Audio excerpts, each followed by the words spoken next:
All right, good morning, everyone. Thank you for joining the April deck. I'm super excited. Beppelhofer, your district director, in case you weren't paying attention. I'm super excited because we're going to have a jam-packed, but what deck has not been jam-packed, right? We are jam-packed around here, and there's no time for breaks. So if you need to take a break, please go on mute and turn off your video and do what you need to. So I want to remind us about why we're here. We are here to empower individuals to become the most effective communicators and leaders that they can be. All right, that's what we're here to do. What's our district here to do? We build new clubs and support all clubs in achieving excellence. And what's our club mission? We provide a supportive and positive learning experience in which members are empowered to develop communication and leadership skills, resulting in greater self-confidence and personal growth.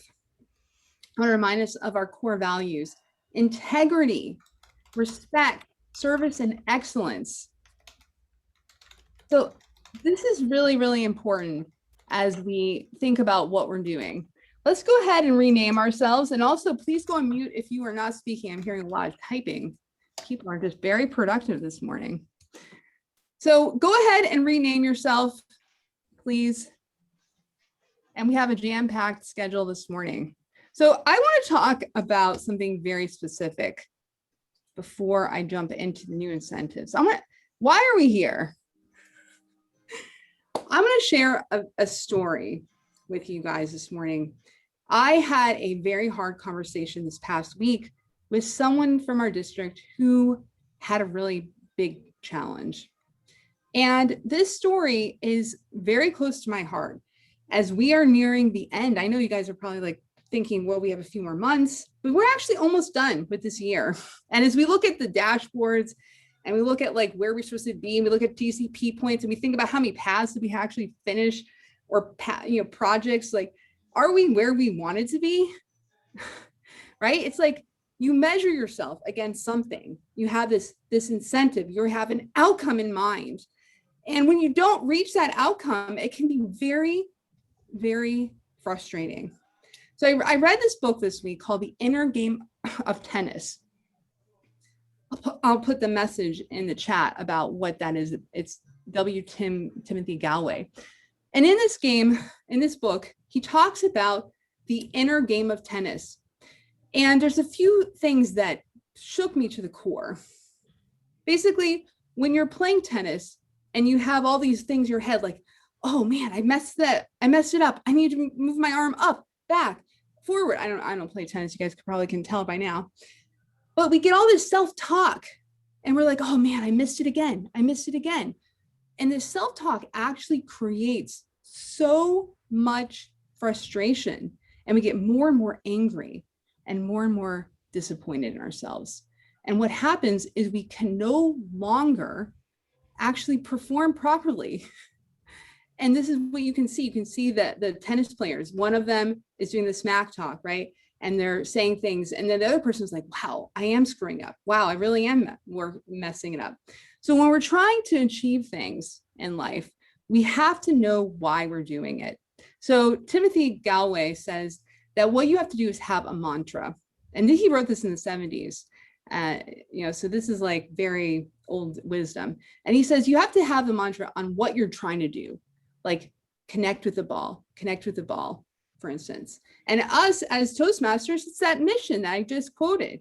We're here to create a positive learning environment. We're here to help people achieve greater self-confidence. So when we focus on that mantra, that is something that the scoreboards don't show, right? The incentive boards, the outcomes are not part of that mantra. We focus on the process. How are we connecting and creating with our members? Are we learning things? So I want to remind us about our why. Why are we here? We're not here to score points on some scoreboard. We're here to learn.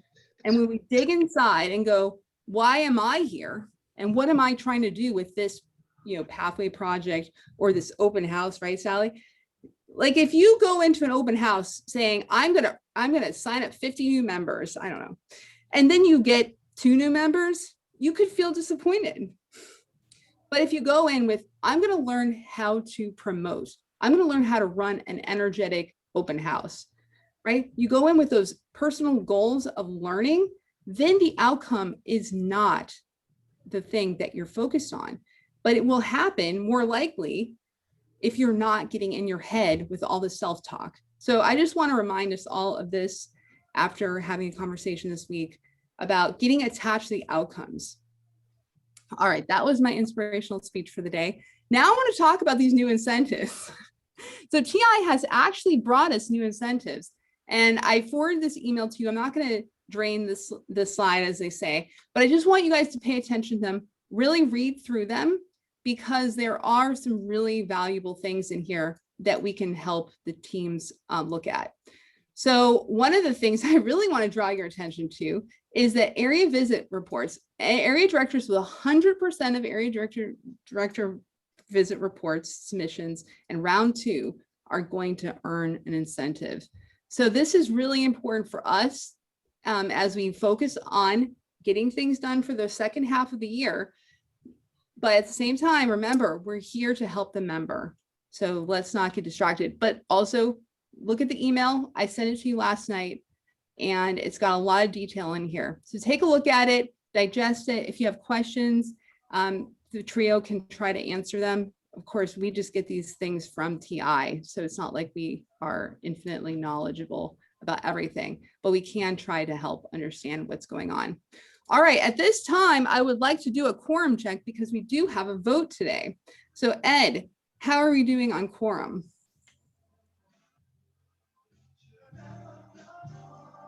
I can find the unmute. I believe we have a quorum. All right. Actually, with the exact number where the numbers keep moving, people keep joining, and that's a good thing. Amazing, amazing. So we have a quorum. All right, Ed, wonderful, thank you. So let's talk about what we're doing today that's a little bit more special than the average meeting. So what we're doing is we're actually running a kind of a preliminary check-in with our members of the DECM, right, of the DEC, District Executive Council, because we are doing the alignment. And what we found in the past, because Diane, Kevin, and I have been here for 3 years in a row, we have found that sometimes during the business meeting, people get all of a sudden aware that there's a realignment. And that's not the moment when people should be becoming aware of the realignment. We should be aware of it early so we can give feedback and wisdom about how the clubs should be realigned. So we're taking it seriously today to make sure we have enough people to look at the proposal that Diane will be sharing and actually deciding if this is the right plan or the wrong plan. So we actually want to hear from you. We want to know what your thoughts are. You know these clubs better than anyone else. And so that is why we are going to have a preliminary vote today. It's a non-binding vote because the real vote will be at the business meeting, which Noemi and I will be talking about in a little bit. So this is a non-binding vote, but I do want to hear from you because you are the experts out as area directors, division directors. You know what's going on in the district, and we want to make sure we're creating the correct plan for us. All right, I have been talking for a long time. I am going to now turn it over to Ed to talk about Zoom bombings, because that's always like a very fun thing on a Saturday morning. Ed, do you want to give any more guidance around Zoom bombings? I actually think if you've been to DECM, you know about Zoom bombings. We want to be welcoming, but we don't want to welcome people who want to sell us things or show us pornography or sell us pornography. So if you pay attention to the words on the either d57tm.org or on the screen right now, you have the guidance you need to stay welcoming and to prevent Zoom bombing. And if someone offers to give you the opportunity to give Bet a gift card, delete that email. Oh my gosh.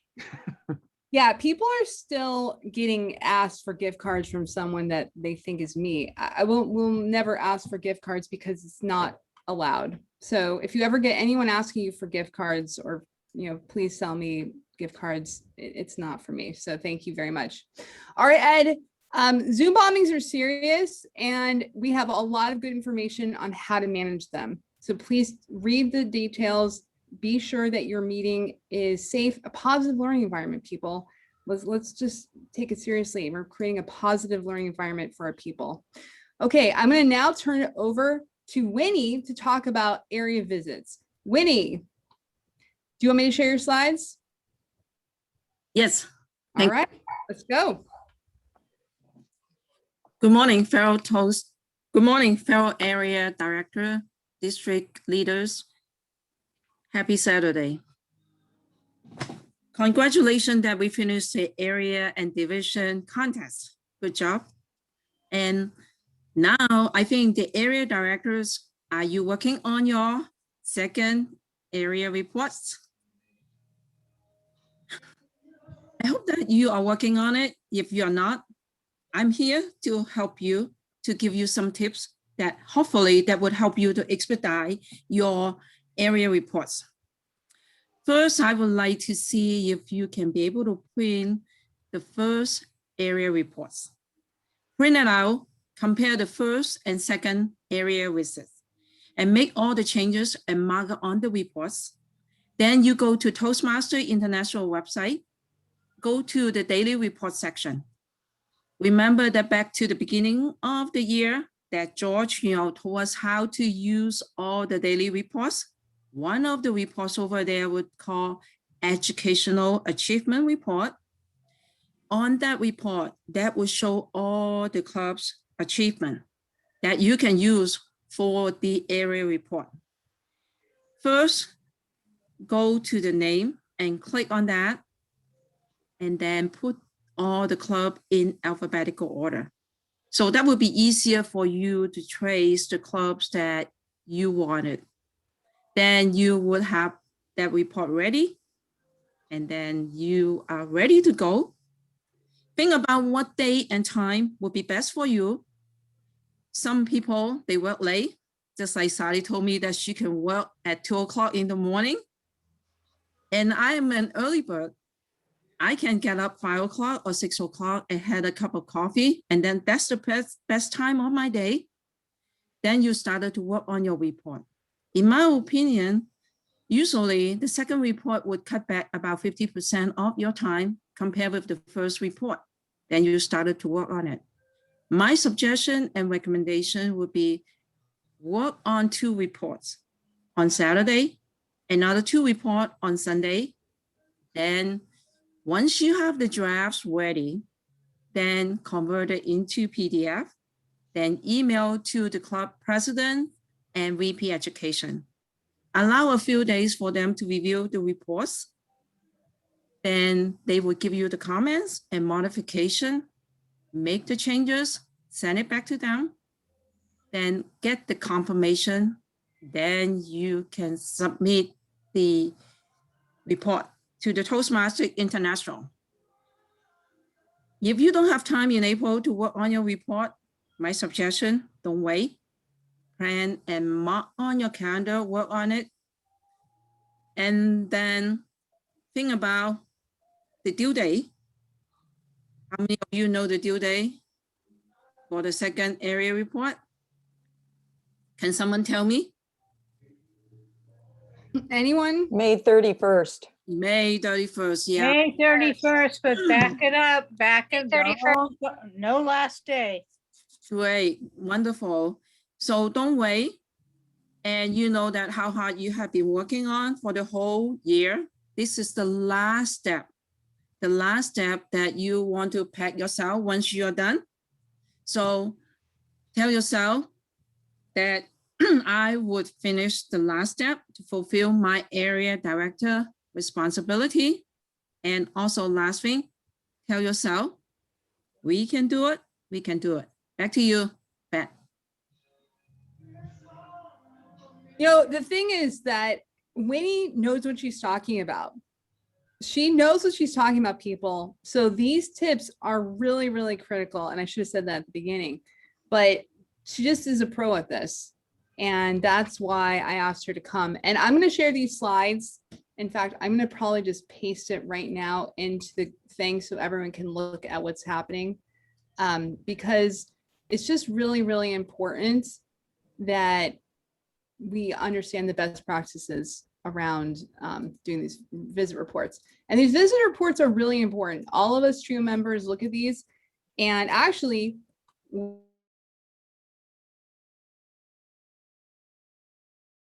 right, Noemi, where are you? Let's talk about the business meeting.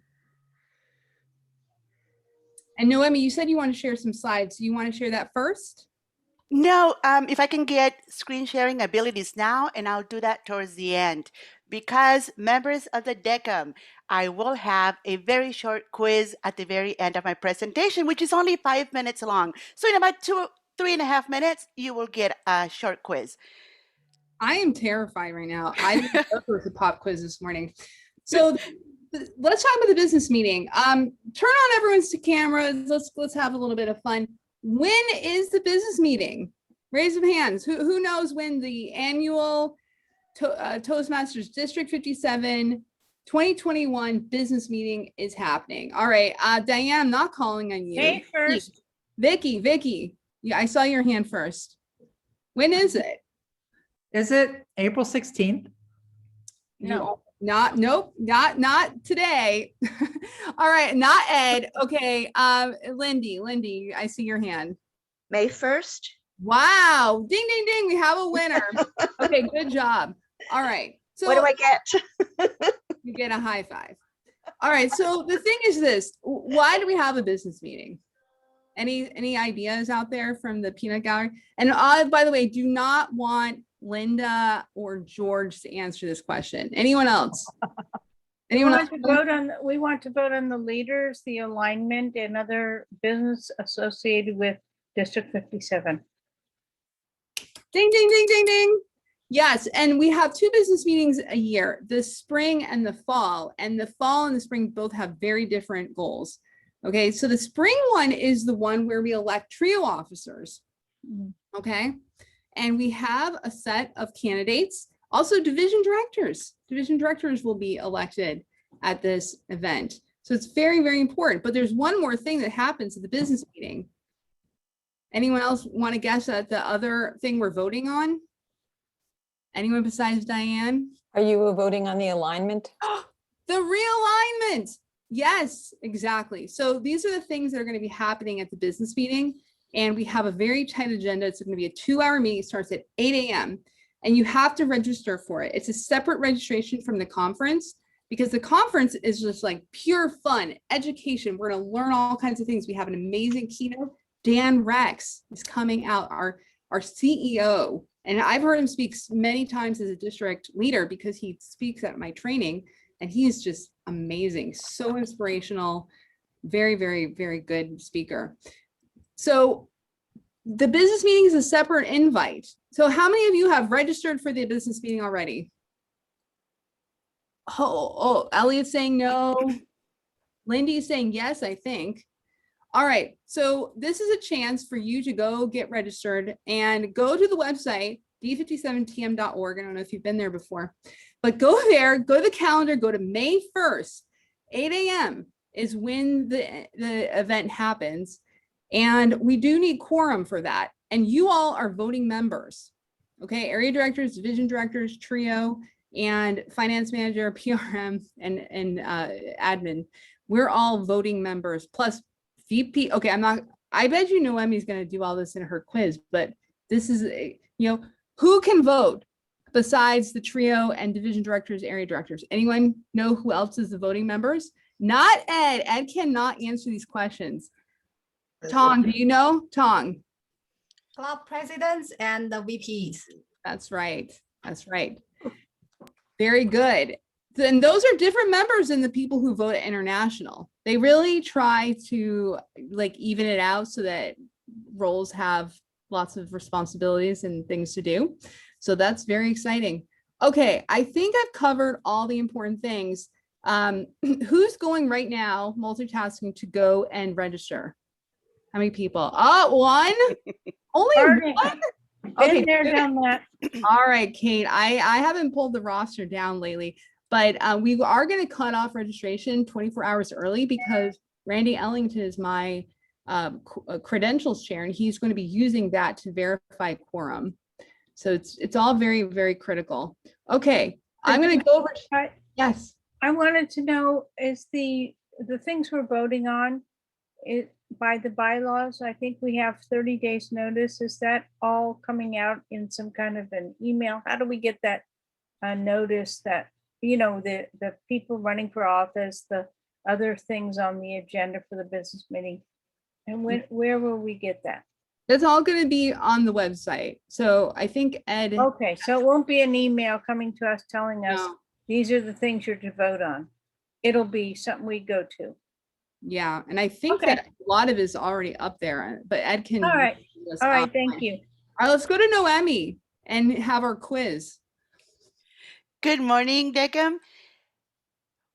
Before I go into the quiz, I just wanted to ground us all into what it is to be part of the DECM. Just like the clubs have, first of all, the clubs, as you all know, I'm sure, are a nonprofit organization with a board of directors that we call the Club Officer Board. And just like Toastmasters International has its international board of directors, the district itself is a nonprofit organization with its very own board of directors called the District Executive Committee. And you're a voting member of that board. That's why it's so important that you're involved from the very beginning, not only in the decisions that are made at the business meeting, also known as the General Assembly, everywhere else, but that you also, as you're supporting the clubs, that you bring them along with you. And Bet already did a wonderful job in inviting you to get to know that information, to not open that packet the day of the business meeting, but rather to open it now. And there are a few things that I invite you to do. There are 5 things only. I know Toastmasters, we like 3s, but realistically speaking, real world, and for this business meeting, there are 5 things that I invite you to do. One of them, Bet already invited you to do number 1, which is go register for the business meeting. Number 2, reach out, and this is specifically for the area directors, reach out to every president and vice president education in every club in your areas and invite them to register. And don't just invite them to register, give them the link, make it really simple, perhaps a very simple email that just says register for this, and also give them a little bit of information for the things that will be happening, what kind of business is going to be transacted at the business meeting. Number 3, in no particular order, those 2. Get familiar with the materials. We talked about the fact that we will be voting on a few things. We'll be voting on the minutes from the previous business meeting. We want to make sure that you, as officers of this board, read those minutes and make sure that everything is accurate. Do it ahead of time, read it. If there are any changes that you think should be needed, perhaps you can reach out even ahead of time and let Bet or Mona, who's our administration manager, know that, hey, I noticed something on the business meeting minutes that perhaps we can correct ahead of time so that the committee can do it. Also, make sure that the club presidents and VPEs know those things too. Review the packet with them. Let them know where the packet can be found and encourage questions from them. Ask them to basically, do you know what we're voting on? And do you have any questions about it? And also register for the town hall. Who knows about the town hall? By show of hands. There's a town hall. Who knows about it? You can unmute yourself. Yes. Yay. Okay, so can anyone quickly tell me when the town hall meeting will be held? 13th, April 13th. Yes. See, inform people. I love that. Register for the town hall and bring all your presidents and VPEs to it, because if they ask their questions then when the business meeting happens, everyone will be informed and ready to vote. And that's very important because we do have a conference with keynote speaker Dan Rex at 9:30, and people will want to be there. And for us to be able to have an effective, well-informed business meeting, it's important that all of us register early for the business meeting, register for the town hall meeting, read the packet, discuss the packet, and then the fifth thing, show up and vote. So really, real quick quiz right now, and I am going to share my screen now. We're gonna start. It's only a couple of very simple questions. And I am going to resist the temptation to say, can you see my screen now? Very good. There we go. We can see it. Yes. Awesome. All right. Name at least one of the 5 things on your to-do list. Register. Register. Very good. Email the presidents and VPEs. Yes. Show up and vote. Show up and vote. We have 3. Find out where the packet is and read it. Yes. And share it with your VP and your president. Ding, ding, ding, ding, ding. We've got the 5. Oops. How do we get back here? I got so excited because I got all the responses. Register for the business meeting. Encourage presidents and VPs in your areas to register. Review the business meeting packet. By the way, I'll share these slides with you so you'll have all the links in one place. Encourage questions from members of the council about items up for vote before the business meeting, and attend the business meeting and vote. Upcoming key dates, there are 2, and I bet already brought them up. What is one of them? Naomi. April 13th. April 13th, that's a town hall. And the other one is May 1st, the business meeting. May 1st, the business meeting. We have wonderful things to vote on to make decisions for our district as members of the board of directors of District 57. And 2 very important ones for the longevity of the district are realignment and, of course, voting for new candidates, among other things. So please be there. Inform yourselves, make sure that all the members that you are serving this year are fully informed before the business meeting as well. And let's all have a wonderful meeting. Madam District Director, back to you. That was awesome. And I keep bringing people on stage and then not telling you about why it matters to listen to them, like I did with Winnie. So Noemi is our parliamentarian, and she is helping me write a detailed script, which is every single possible thing we can say during the business meeting will be on that script. So take it very seriously, and it is just an amazing experience putting these kind of things together. It's like a different strength for me because I'm more like the fun, crazy person. But Noemi is like, we're going to have everything written down second by second. I'm like, all right, Noemi, thank you. All right, I'm going to turn over to Sally, who is our open house chair and has extremely important things, breaking news practically. Sally, can you talk to us about open houses? What's going on with open houses? I can indeed talk to you about open houses, and they are happening fast and furiously. So far this year, we have counted 59 approved open houses, 59. We have 3 that have made it through me and are pending approval from our treasurers, 3 more. We have 1 more that I'm going to be sending on for approval probably later today.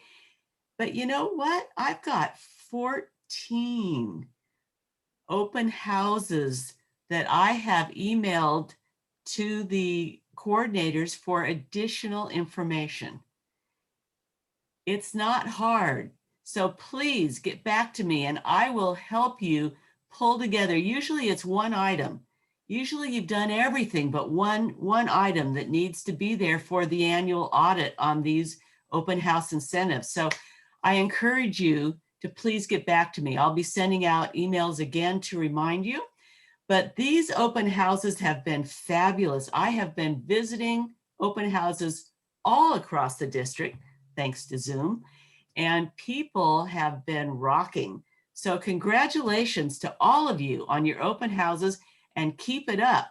Just want to remind you that those district bucks need to be spent, that means approved for expenditure by May 31st, okay? So it's not the end of the fiscal year, it's May 31st, so that all of the work that needs to be done to get that into our final numbers can be done during the month of June. So meet, figure out how you can spend those bucks to support your club. One club came up with the idea of buying gift items for people who in your club achieve pathways, achieve levels, attend a certain number of meetings every quarter, things to give back to your members as incentives. So that's it. You know, that's it. Hold your meetings and spend those bucks. Back to you, Bet. Thank you so much, Sally.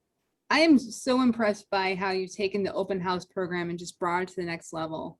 Really wonderful job and so much energy. And people are messaging me, telling me what a great job Sally is doing. I don't know if they're putting it just to me or everyone. All right, let's move on to more about district bucks and finances. Linda, our finance manager, please give us an update.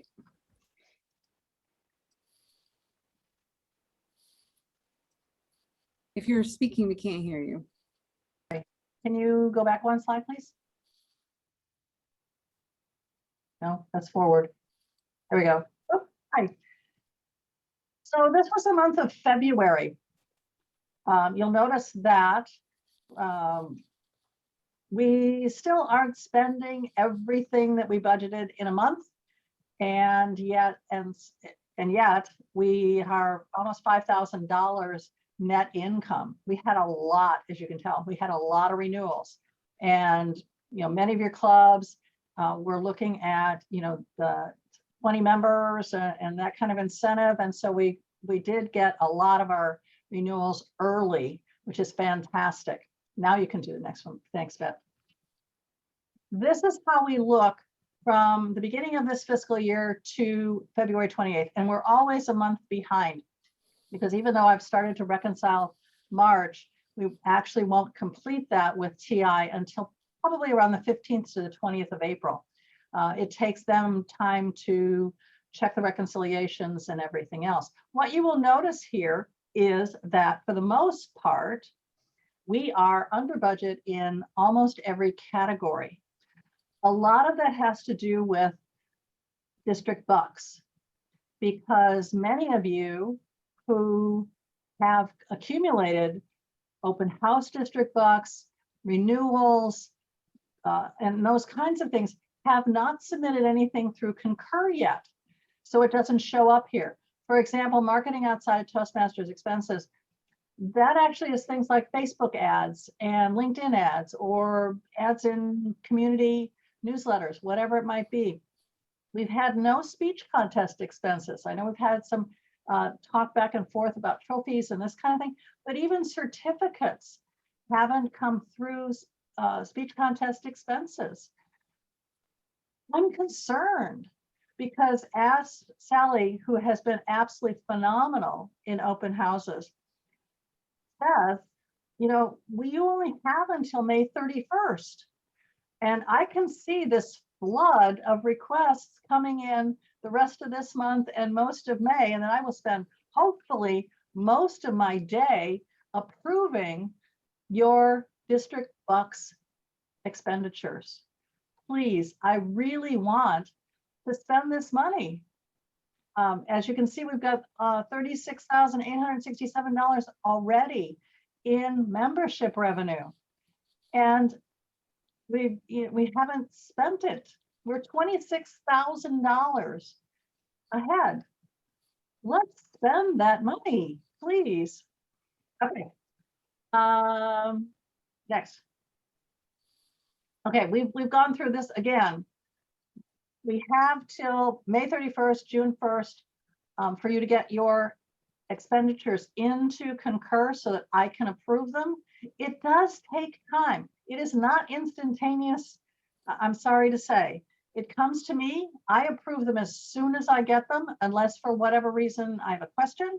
It goes then to Bet or George. They expect that, you know, they're going to approve it equally as quickly.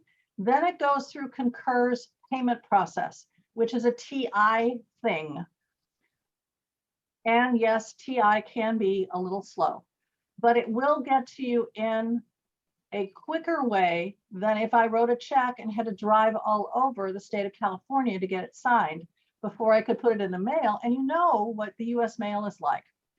In addition, just so you know, I sent out 37 emails yesterday to clubs, individuals who had checks written in 2019-20 that have not been cashed yet. It's about $14,000 in checks uncashed. Please, if you got one of those emails, check around, see where that check might be. We are not reissuing those checks. So if you can't find it, you don't know who has it, then thank you for the donation. And with that, Bet, I turn it back to you. Actually, we have a question from Kate, which is, I think, so good to remind ourselves about. Why can't we just continue to write checks? I mean, why can't we? What's the problem, Linda? Tell us. The problem is Toastmasters International. They slapped our hand for writing checks for incentives. And because of that, They slapped your hands for writing checks for for incentives. individuals. If it was a legitimate expense, you can still write checks, right? It wasn't for cash cards, for cash anything. No, it was But for for incentives. expenses, you can still write checks. We could, yes, but considering that I have 37 checks that have not been cashed, and we are really trying to close that bank account. Yeah. So let's talk about the logistics. So Julie lives in Napa, George lives in Fremont, I'm in Oakland, and Linda is in Walnut Creek. Every time we write a check, at least two of us have to sign it. Yeah. So just driving back and forth during COVID, I mean, the vaccinations is a recent thing. It's just logistically impossible. Also, it's not something that any other districts are doing. Almost all districts are moving to Concur completely. Most districts do not have an internal bank account. And so we're actually planning to shut that bank account down as soon as we finish processing these checks. So this is a really good question that Kate is bringing up. Are there any other questions around that, just so we can make sure everyone understands what's going on? And Bet, we did find there is a loophole in Concur, which is really kind of cool. Right. For those of you who have a district role and have a club role, or you have a club role in you have the treasurer role in two different clubs, you can only have one Concur account. However, you can change the bank account to which your money is sent to cover your district account, your district position, and your club position. Now, recognize the fact that you need to wait for that first one to come through to be deposited into that checking account before you can do the second one, but it works. And so for those of you who have two roles and have money taking out in both of those, you can change the bank account, and it does allow me then to approve expenses in multiple roles. Yeah, so I thank you so much for that, because actually this came up with Winnie, because she's both a treasurer and an area director and has expenses for both and two separate bank accounts. So you can switch the bank accounts. Be aware though that every time you submit a transaction, it does take what, 3, 4, 5 days sometimes to get reimbursed. So Exactly. just It will take more than 2 weeks. Okay, be honest with you. all right, 2 weeks. So Winnie, you were in a unique situation. You submitted one I under your submit area the- director and one under your club. Okay, I submitted the area director's report and get everything set up on March 10. Now I still didn't get the money on the area director's expense reimbursement. So Have you changed the bank account, Winnie? No, because I just received the bank notification. I will have the money deposit into my bank account on May 5th, okay? This is a long process, okay? I think, like because this is an experience, like I have not changed the bank account, still under my bank account. My suggestion is like, set up your Concur account, whatever the area director expenses, and then make sure that to get Linda and Beth, to approve it as soon as possible. Yes. Or and get your money into your bank account before you change the bank account for your club. Absolutely. Very messy. Can I speak too? Because I just went through this as well. Yes, Yeah. please. And it did not take 2 weeks. It was certainly less than a week. Once I got the expense in there and approved, it was maybe 5 days at the most that the money would actually, I sent a receipt in not too long ago, and it's coming, and I changed the bank accounts. And once you do it, once you realize, because I'm an area director and a treasurer, once you do it, it's easy enough to do. It doesn't take a long time, and then it actually becomes quick. I think it depends on the individual, because Beth approved my expense on the 26th, I think in that week. And it takes 10 days, more than 10 days for the bank. The money is still not in the bank until next Monday. It's only $19. I mean, it's depend on the individual. So this is my warning. If you have this kind of expenses, report line up, set it up properly, and then send to Linda and Beth to approve it as soon as possible. Don't wait. Thank you. Well, I agree with that for sure. Yeah. Yes, guys, this is all learning pains. Yeah. Like everyone has had to do digital transformation. All this is learning pains. So I really appreciate this discussion. And I just want to make sure, Kate, you're very clear right now on the reason why we can't continue to write checks, because it's logistically very complicated for us to drive around the district to hand out checks. No, Are you I was following familiar with the Gaggenbeer and Kevin's situation of having to meet up safely in order to sign checks. I'm Yeah. familiar with that. Okay. And- I also am familiar with the many clubs that are saying it's not worth it. I'd rather just pay out of my own account to deal with Concur and whatever else it takes, because that involves my personal bank account versus especially for clubs that don't have a bank account. And so I just worry about people not wanting to sign up to be club officers or take on an event, because it'll mean they'll be paying for it personally. And that's all my concern is. I think we can address it. It's just a change that has made a difference at the club level. That's all I'm expressing. I really appreciate this feedback. And I think as we do digital transformation and changing things, we probably just need to do more education. And that's why we did have sessions at TLI.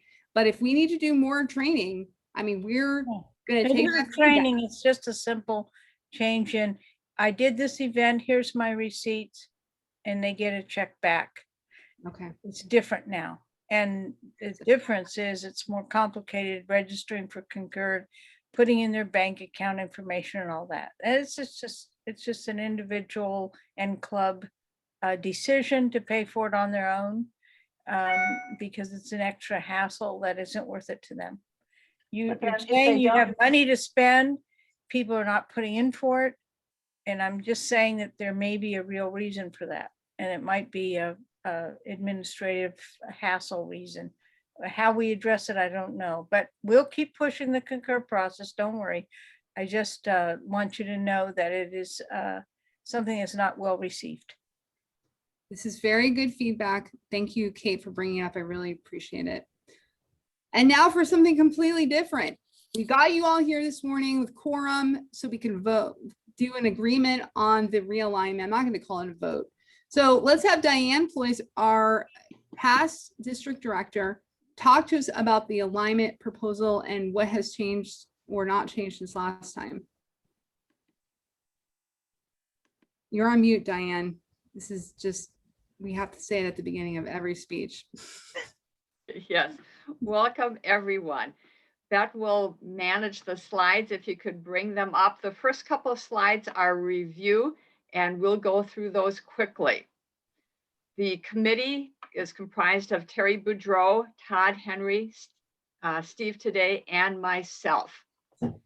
The strategy that we used for this year, which is looking at the realignment that starts in July, is that we started with deleting the clubs that were not continuing. Then we're thrilled to be able to add the new clubs that had been formed year to date. Then we looked at the areas. We didn't want to have any area that had less than 3 clubs or more than 6 clubs.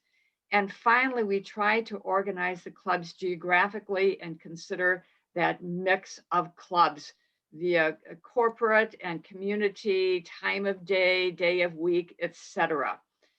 It was very helpful that George created this interactive spreadsheet for us.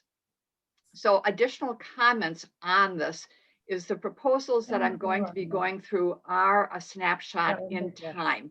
We still don't have the final numbers from TI. That will happen about April 10th. So there is still a little bit of wiggle room in there while things are being accounted for. If there weren't any significant changes, we recommend leaving the areas as they are. We look for your feedback, support, and approval with this tentative vote. We'll again be reviewing it, and we have the town hall coming up on Tuesday, April 13th, which should be the final proposal before our May 1st district meeting. Now, the next 2 slides are new, and that's a reference to the statement that came from TI, and this is critical. They acknowledge that the pandemic has spanned 3 renewal periods, and for some clubs, having Zoom meetings has been a positive, but it has not been for every club. So they have made some changes, and basically, let me read this here. Clubs that have not yet met the October 2020 renewal requirement will not be suspended as of April 1st. And they'll have an additional 6 months to return to good standing before being suspended. I think that is huge. The next slide is a continuation of the letter that they sent out, and that talks about reinstatement. We know there are several clubs, specifically some clubs that are corporate clubs that are not meeting in person, and they're waiting till they go back to work and hopefully will then be reinstated. So those clubs that have been inactive for October and April, this is the process to be reinstated. They need to have a minimum of 8 members. Any overdue accounts must be paid up. And there is a reinstatement fee. Either they have to pay $100, and previously that had been $720 if a club was inactive for 2 periods, or the dues of all members in the club during the inactive period. So I think this is huge. I saw Kate's little comment in the chat, and I appreciate that. I think this is a very positive thing that TI is doing and trying to work with the clubs. We continue to be positive and optimistic and look at some of these clubs continuing. Going forward, then we'll look at the next slide, breaks down into detail. And I've set this up division by division. So first of all, Division A. In our first area, we're losing 1 club. We're gaining a brand new club. It hasn't been officially launched yet, but it should within the next 2 months, and that's the Wells Fargo Stagecoach Speakers, thanks to Savita. So that's happening there. The last area in A also is losing 1 club, but they are gaining a club. So basically, A is pretty much staying the same in Division. And let me ask Bet. Yes. Diane, this just in, this week, George found out from Savita that she is starting a new club in A1. Has anyone mentioned this to you? Or because it's net, because you already are adding like anyone who dropped out? I'm just trying to make sure. That is the club that Okay. Diane has up there. All right, good. Stagecoach And it- Speakers is and an it- existing, Stagecoach Speakers is an existing club. The new one is called Speaker Transformers. Oh, okay. Oh, I was wondering Oh. about that. The info that I saw said Wells Fargo Stagecoach Speakers. So I will correct that now that you have given me the name, or George, if you would send me the name so I can jot Yeah. it down later and update this. But It's it is a confusing. Wells Fargo club, and Savita is the person. By the way, Diane and George and I orchestrated this little conversation because I want everyone to be thinking really critically, right? Put your critical thinking hat on and look at these slides and make sure we're doing the right thing. This is not 100%. Maybe we made a mistake. This is the time to ask your questions. So this little like role play that we just did, that was like, you know, this is for you. Everyone, I want you to pay attention, raise your voice and make a difference right now. If you see something on these slides that's not right, let's fix it. All right, Diane, back to you. All right. With that, anything else on Division A? This is your chance, everyone. We got Terry on here, Stacy. Anyone else want to bring up any comments around A? Okay, moving on then to Division B. We are looking at moving Diablo, which is a struggling club, from area B17 to B27, just for parity of having 4 clubs. We are losing Sun Valley, and then in area B27, there would be no net change. All right, just before we go, is everyone good? Mark, have you felt like you're involved and you're getting your voice in there? Yeah, that looks good. Yeah, we discussed with the Diane. That's actually a little change from the original plan. So I'm good with that. Stacy Schwan is on the call if she has any other objection. Stacy, you can bring them up, but I don't have any problems right now. No, that's fine, as far as I'm concerned. All right, guys, remember, this is your chance to get it out there. We also do have the town hall, but all right, let's keep going. I just want to, Yes, Dennis. we do have a potential club in B7. Okay, I'm working on setting up the demo meeting sometime this month. okay, which one is this one? And did I know about it? You should have, yeah, it's the Stantec Okay, corporate club. okay. Right, but I have, excuse me, I have a club that is non-functional and another one that is struggling. So even though B7 may be getting a new club, I'm not sure that we should be pulling any of them out at this point. Well, even then, it would only take it to 6 clubs, so we'd still be okay. I just wanted to be sure everyone's aware that that's our current club lead. All right. Okay, yes, I remember now about the B7 club. So many clubs are starting, everyone. It's amazing. Diane, continue. Okay. Moving on then to C, we are losing Wine Country and also losing Top of the Bay. And thanks to Dennis Dawson, we have the addition of Toastmasters of Autodesk. Those are the changes that I'm aware of for Division C. Anything else for people that can comment on that? Okay. Going to Division D then. Losing Broadway in area D3 and Oakland Chamber in D30, but we've of course added Leaders Worldwide there. And May I ask Diane, about there's another Oakland? club in D3, in D3. So it's no net change. One's gone, one's added. Which is the club that we added in D3, Ed? Bowum. Yeah. Ba- BAWOM. It's on the dashboard. Okay, so that one came through. Wonderful. Yep. So, Okay. so I'm concerned about Oakland Chambers because they did make their 8 members in November. And so I don't see how we can eliminate them as long as they have their 8 members. Mm. They're having trouble in April. Right, but if you read the thing, they've got another 6 months to get those 8 people. Mm. Am I right? Yep. Okay. Yes. So the question is, I mean, if they don't renew and then halfway through next year, they for sure are not going to make it. Do we want to have that area dependent on that club? No. Great, healthy area. That's kind of it's really tough, Michelle. I hear you. That's why we're having this discussion right now.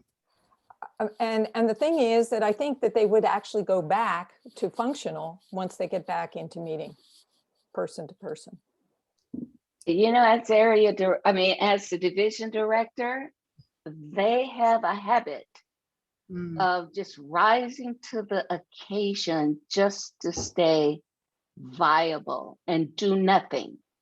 And I think it's really important that we look at what is a sustainable club and are these clubs functioning? My opinion, and I know it's totally my opinion, but there's no capacity building happening in that club at all. Not even new members.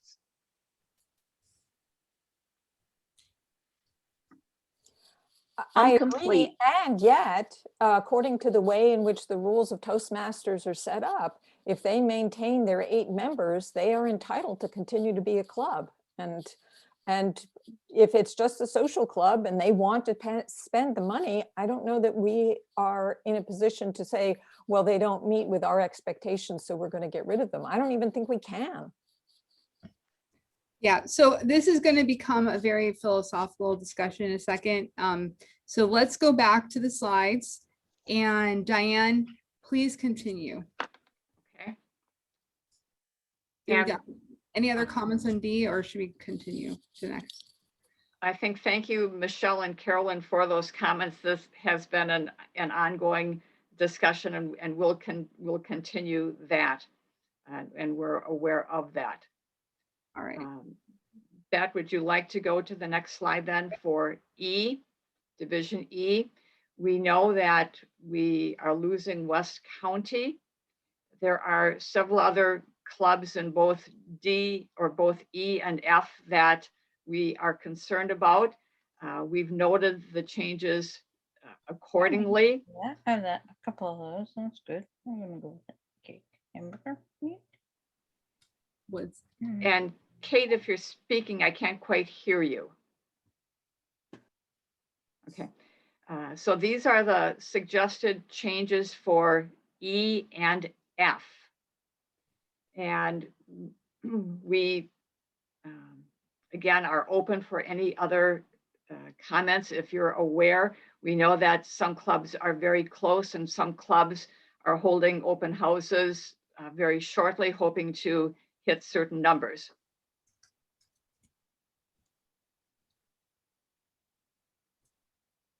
All right.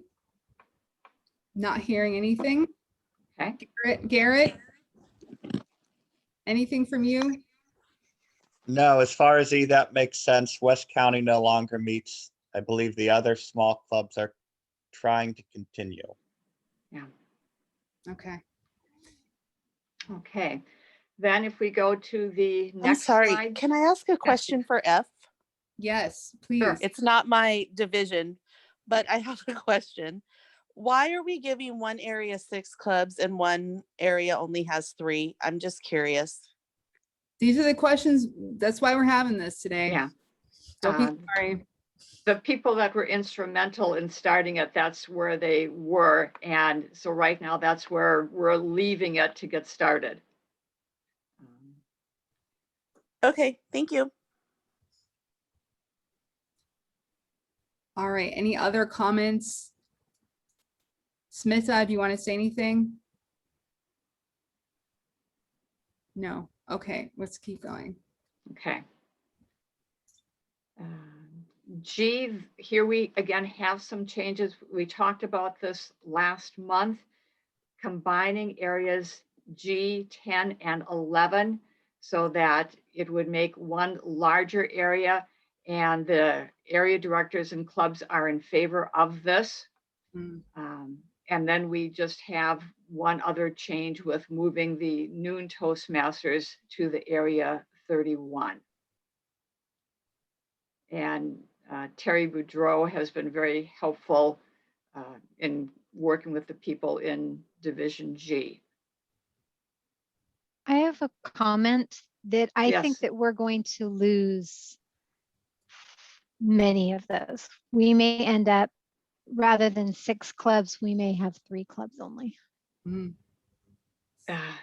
That is also a concern. Yes, that some of those clubs, Humboldt and a few of those are very close.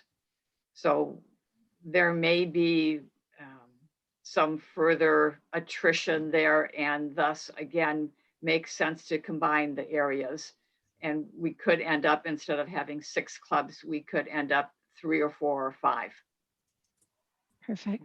Now, are you thinking instead of an assistant director, you would have an area director and an assistant director, or? If there are 6 clubs, we'd recommend an area director and an assistant. I got it. I know that one of the clubs in 11 refuses to communicate with the area director.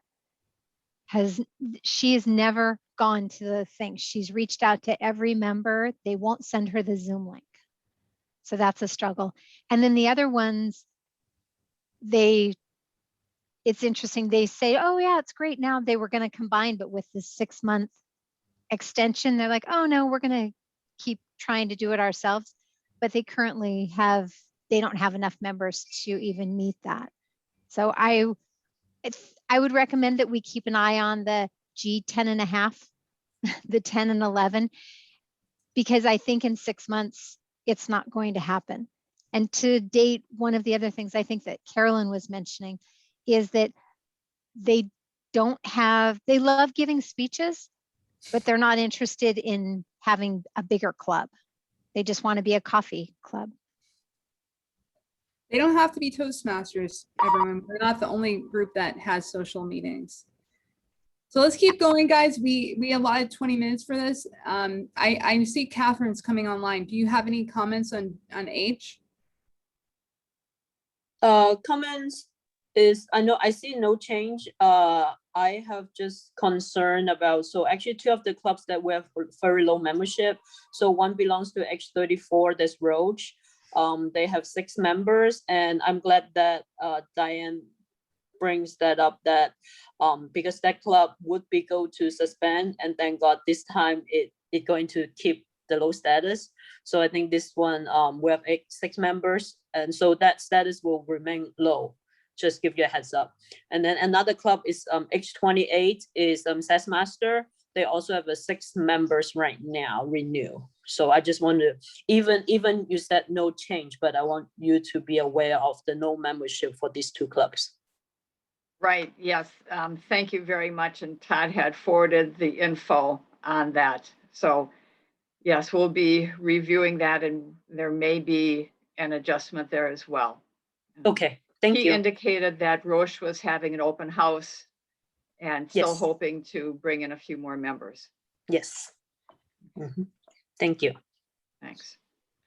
And finally, if that's okay, the change. Of course it's okay. Last but not least, we accept it. Thank you, Kate. So the recommendation here is that we go from 4 areas to 3 areas. So we would be moving some of the clubs out of area I-33 to the others to make them stronger. And we also have losing, basically it's weak. loss of We have land. some We're weak ones. rearranging those clubs with Kate's recommendation and blessing. Yes, this is not, I involved the next year's candidate for the Division I director and all the area directors, and this is their recommendation and blessing from them as to what to do. Yeah, certainly our banner, should we ever go to live meetings, may have some different areas on there, but that's okay. This is what they're recommending, and they worked with Steve Fadai on it, and this is what they want to say to put forward. So let's go with it. All right, well, I hear that you're in alignment with this realignment, Kate. All right, Diane, are we ready to do a agreement on a tentative, like, does everyone feel like the things that you've seen and the adjustments that have been noted are headed in the right direction? Again, this is not a binding agreement, but I just want to make sure that people have been heard and we are getting as much good information as possible. Okay, I'm going to go ahead and hit enter. So I've created a little Google form. And what I would like you guys to do is, instead of me going by one and asking you, do you feel like this is going in the right direction? We've been gathering information from people. Like, do you feel you can agree tentatively?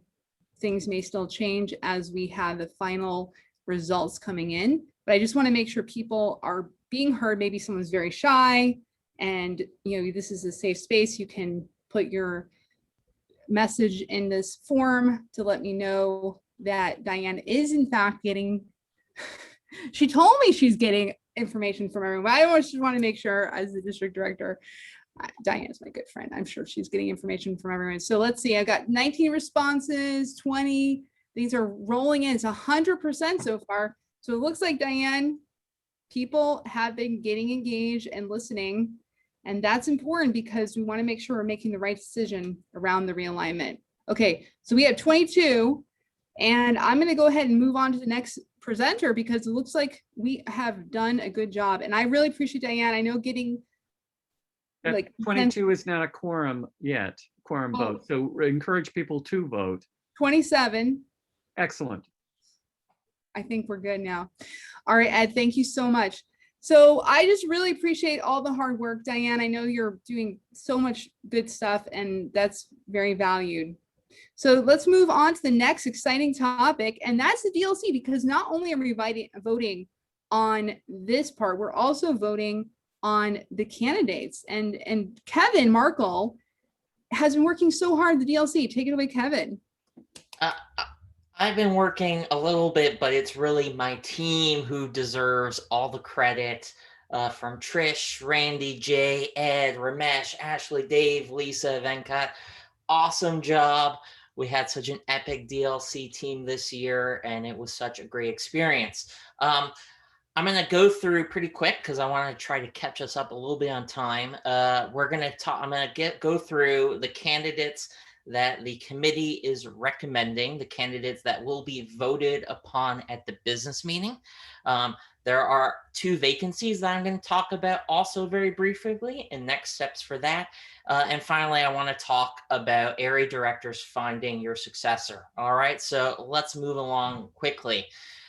Candidates for next year: District Director George Marshall, Program Quality Director Carolyn Douglas,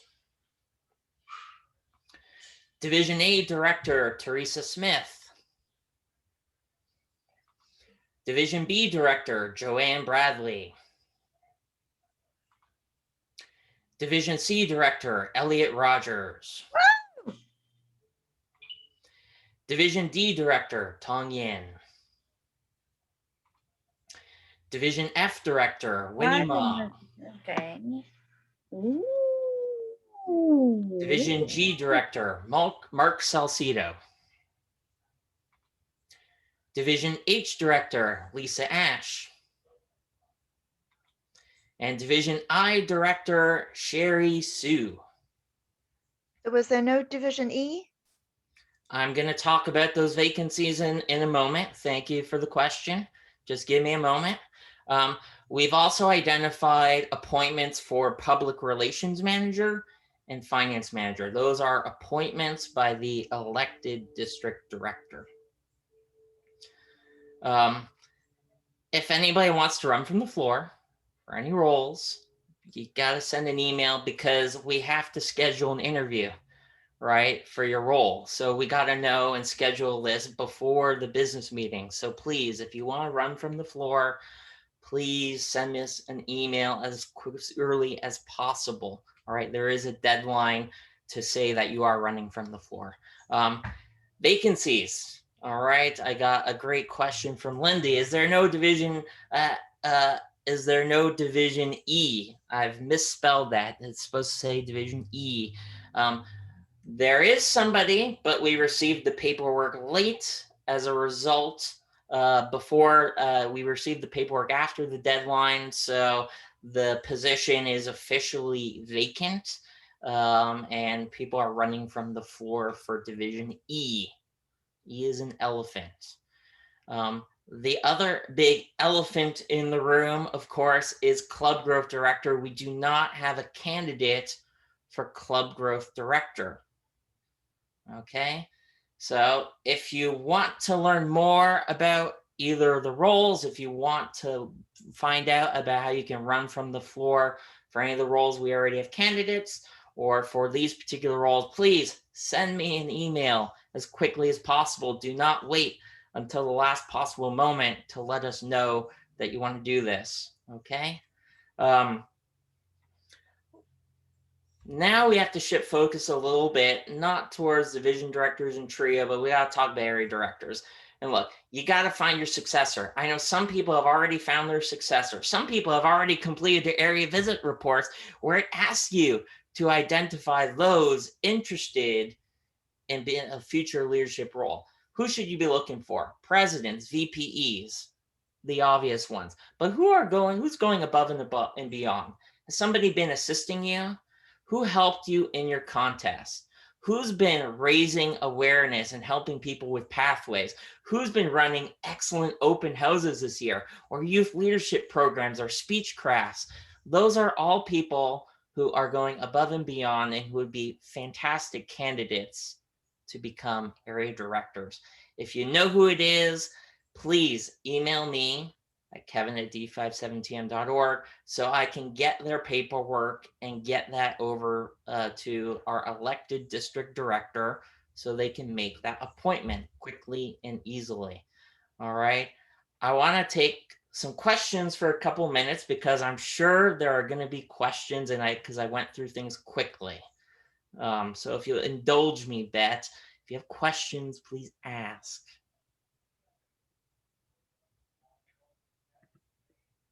Kevin, this is Donica.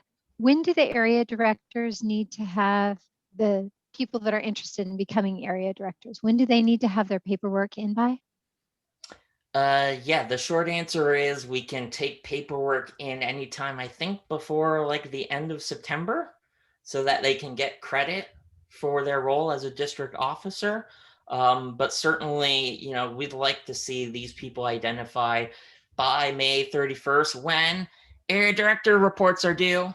So we certainly would like to find that information out sooner than later. Thank you. Any other questions? You can throw them in chat as well.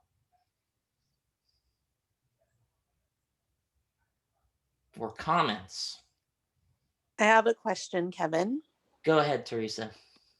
If we're struggling to find someone to be our successor, do you have any ideas? Yes. We talked last month about making the ask. So I think a lot of it is how you make the ask. It's saying, hey, you are doing such a great job as a club president. I really like how you're engaging with your members, how you're making your meetings fun. I think you would be a great person to help share how to make your meetings fun with other people. Do you disagree? Right? So how you make the ask can make a big difference. I do plan on actually reaching out to every single area director to find out where you're at. So I'm happy we're going to have all these one-on-ones and we'll figure it out.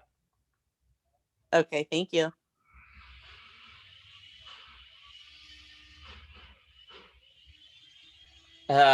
Good question from Diane. Do we still have to have 2 candidates for club growth director? We don't have any candidates. The position is currently invalid.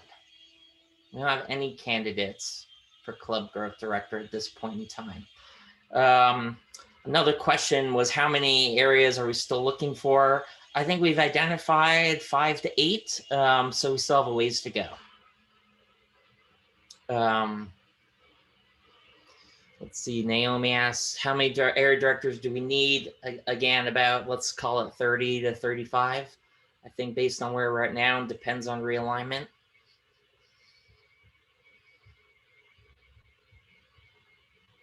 Any other questions? Comments? So I'm probably going to ask a question that everyone is probably wondering. If we don't have a club growth director candidate, what happens? Ooh, that's a good question. So if we do not have a club growth director candidate within 7 days of the election, nobody can run from the floor for that particular role. All right. So what happens is it's the district director makes a recommendation to appoint somebody to that particular role, which is voted upon by DECM. And then at the following district council meeting, which I think is like August, September, it would be voted upon at that particular point in time. Okay. All right. So it would be an appointment. DECM, our team, you know, the future team would agree. And then the final sign off would be at the fall business meeting. Yep, that's right. So key thing, it's an appointment, not somebody who's running and elected right away. What's the process to receive a nomination? Just tell me who the person is and I will work through and get their paperwork.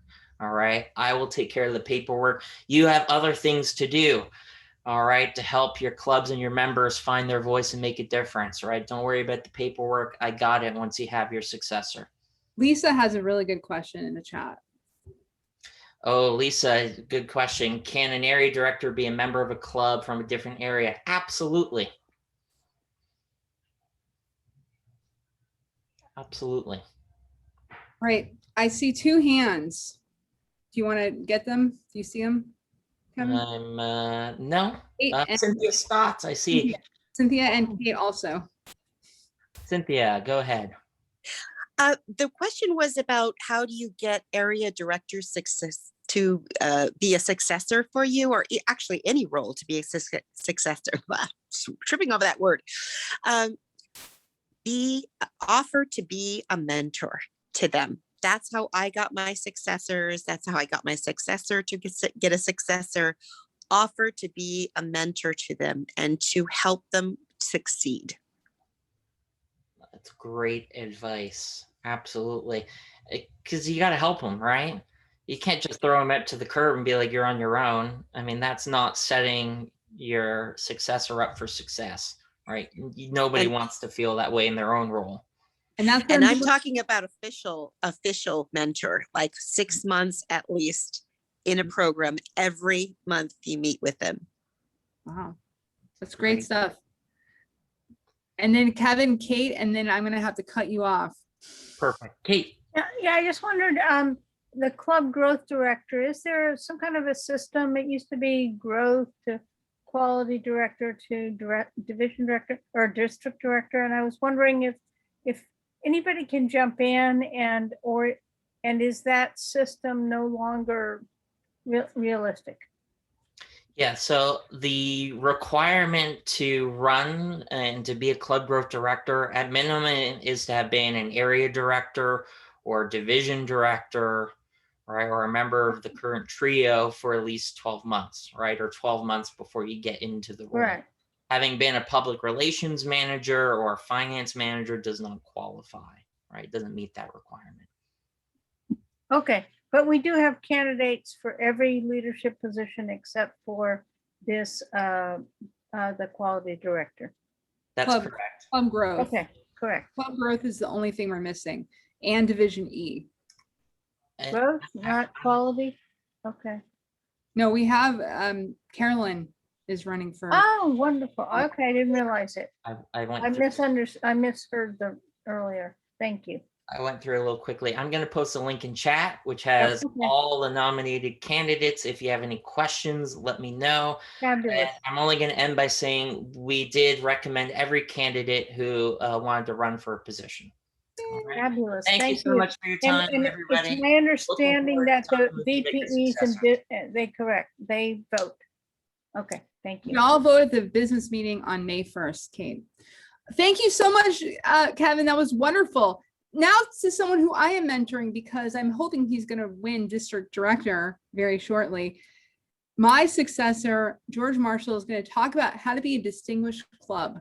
Take it away, George. Thank you, Beth.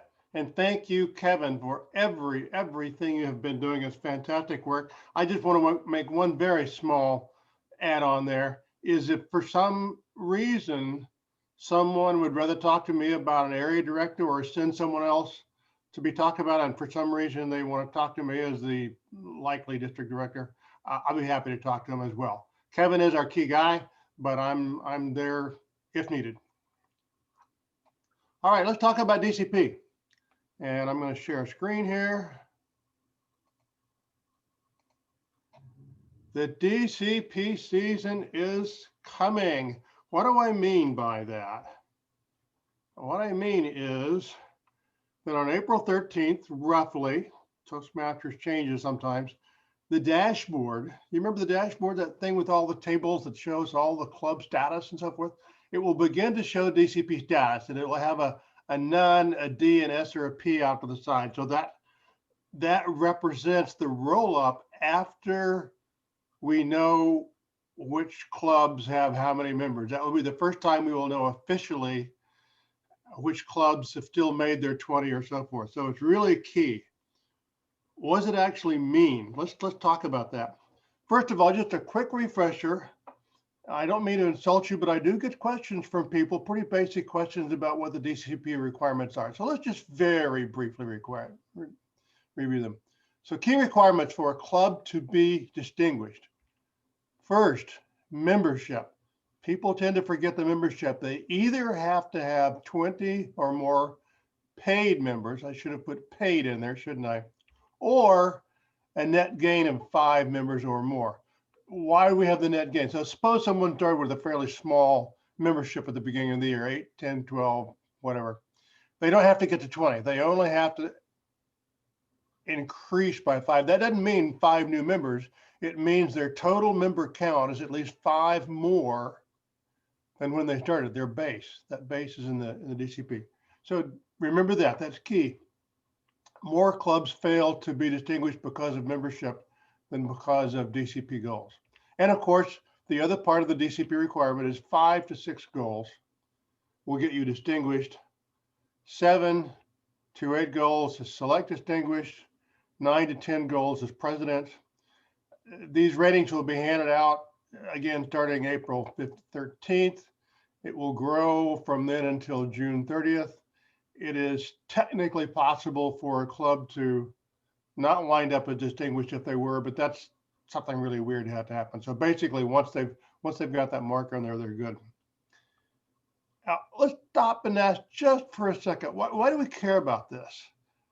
Some club presidents and VPEs just see DCP as a recognition thing. Oh, I want to walk across the stage. Oh, I want it on my resume that my club was president.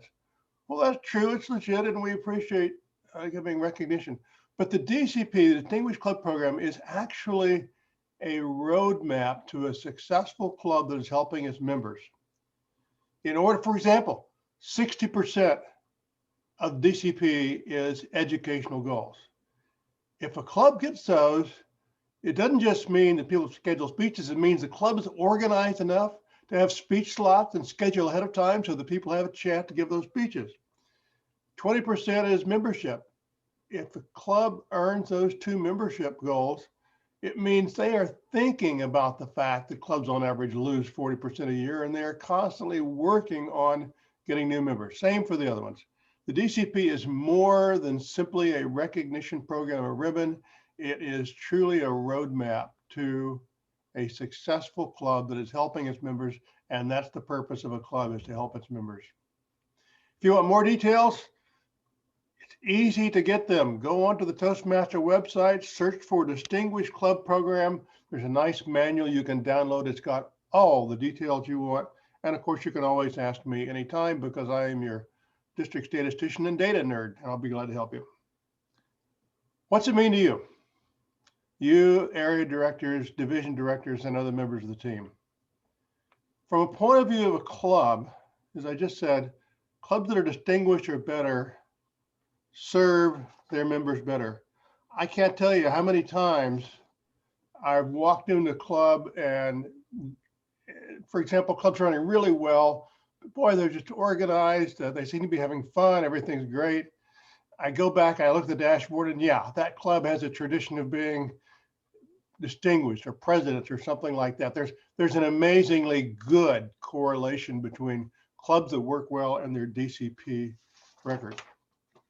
Same with the other way around. You go into a club and, oh my goodness, they're just struggling. They take the first 10 or 15 minutes of the meeting just figuring out who's going to do what in the club. Ouch. And you go back and look at them and yep, they've been struggling that way for a long time.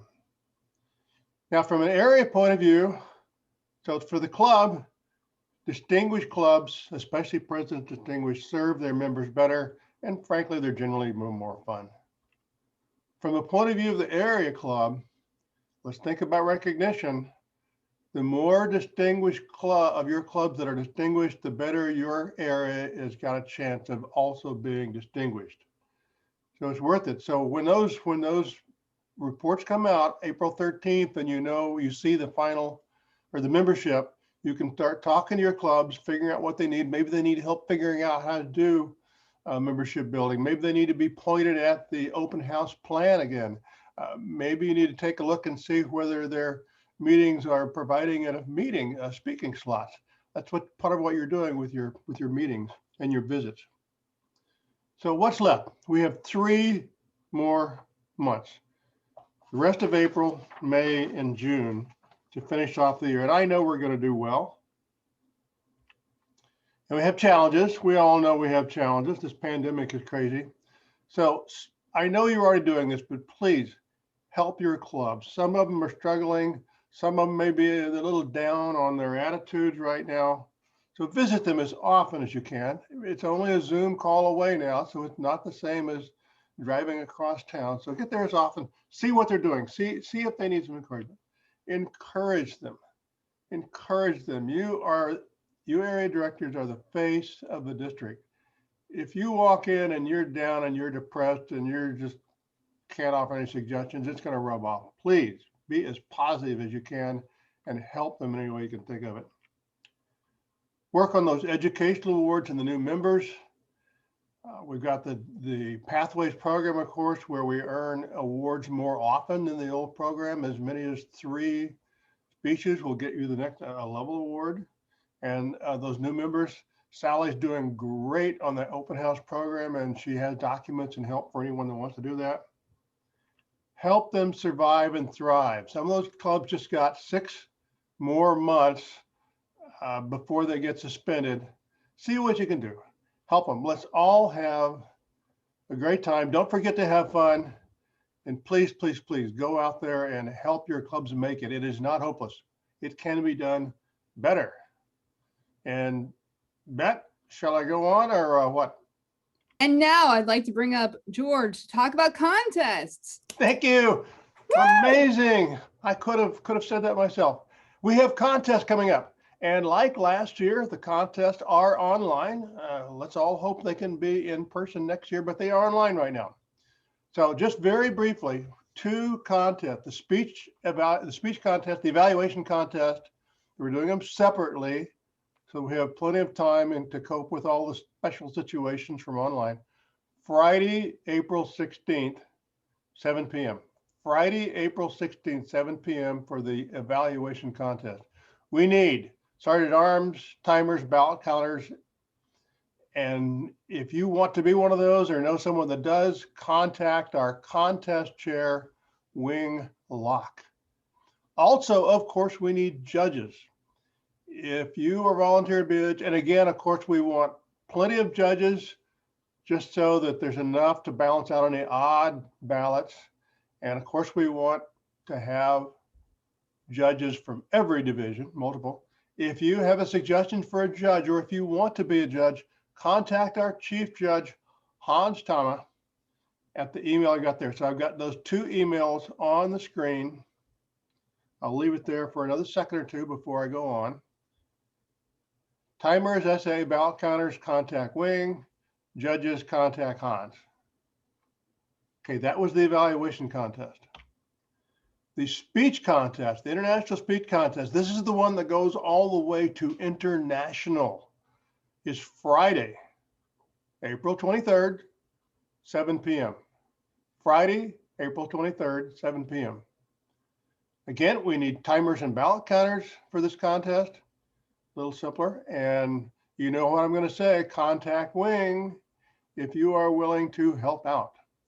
We also need judges. Judges are so critical for both these contests, but especially international speech because it goes on. And again, contact our chief judge, Hans, if you are willing to be a judge. He is carefully looking at all the judge applications, being sure we get a good balance as well as multiple judges. You can always contact Wing or Hans for other questions about the contest. I'm looking forward to a great contest. It went great last year. By the way, one of the reasons for doing these on separate night is because Zoom fatigue. We're going to have a conference, and you're going to hear about that in a few minutes. But a normal conference for us has been in person, has been 8 to 5, 8 to 6, something like that. That's a long time to sit in front of a Zoom screen, isn't it?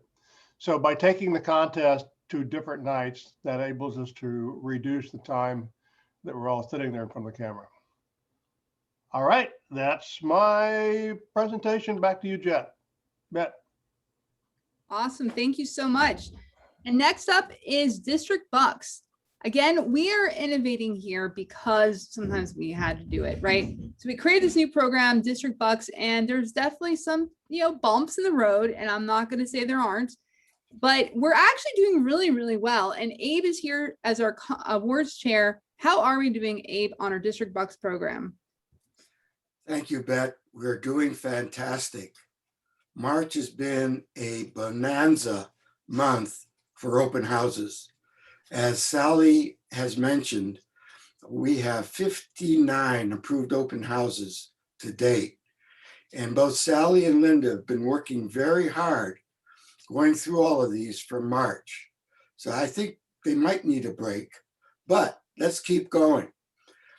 Heart to Heart actually has had 6 open houses and they're at the max. So good job, Heart to Heart.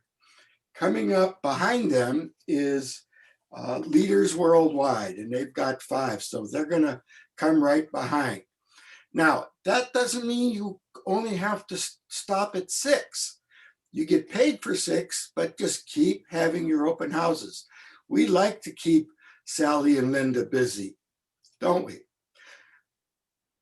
The total amount of District Bucks earned so far as of today is $10,380. Wow, that's an amazing amount of money. But as Sally, or mostly Linda said, spend it by May 31st or lose it. You've heard that term, use it or lose it. Linda has laid out 3 different groups of ways to use your District Bucks: club supplies and ads, tokens of appreciations, and incentives. And what I did, and I kind of pushed the button way too early, I put a PDF of the details of ways to spend your District Bucks onto the chat room. So take a look at that for details. I'm always available for questions. Now, if we don't spend all the money by May 31st, I'm going to ask Linda to send me a check of the remaining so I can fly to Paris and hang out there until the International Toastmasters Conference starts. So maybe you shouldn't spend all your district bucks. I haven't been to Paris in a while, but here's your chance to take advantage of what the district has offered to you. All right, next slide, please, Bet. Most district bucks earned. So I did this last month and we've had some changes, but I mean, Heart to Heart is just doing crazy. They're amazing. They had 285 last month. They're up to 313 this month. So they're making lots of bucks. So remember, area director for Heart to Heart, warn them. If they don't spend that 313, I'm going to get it.